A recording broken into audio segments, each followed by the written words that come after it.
ठाण्यामध्ये राष्ट्रवादी काँग्रेसच्या कार्यकर्त्यांनी काँग्रेसच्या कार्यालयासमोर जोरदार आंदोलन केले। या आंदोलनादरम्यान कार्यकर्त्यांनी काँग्रेस प्रदेशाध्यक्ष हर्षवर्धन सपकाळ यांच्या फोटोला काळं फासलंय। तसंच काँग्रेस कार्यालयाच्या बोर्डवर शाई फेकण्यात आली आहे। या घटनेनंतर परिसरात काही काळ तणावाचं वातावरण होतं। पोलिसांनी घटनास्थळी धाव घेत परिस्थिती नियंत्रणात आणली आहे। हर्षवर्धन सपकाळांनी सुनेत्रा पवार यांची माफी मागावी अशी मागणी राष्ट्रवादीच्या कार्यकर्त्यांनी केली आहे।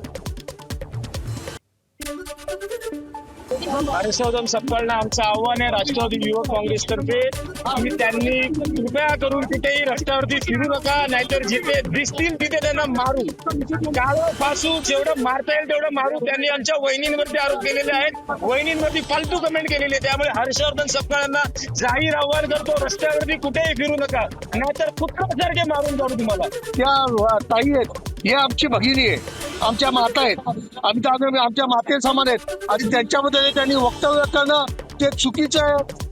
तो हर्षवर्धन सपकाळ याची स्वतःची कुठेही निवडून यायची लायकी नाहीये, कुठेही निवडून येत नाही आणि त्याच्यासारखा माणूस वक्तव्य करत असेल तर संपूर्णपणे चुकीचं आहे। त्याने राजीनामा देऊन या महाराष्ट्राचा तोंड काळा करून तिथं निघून जावं।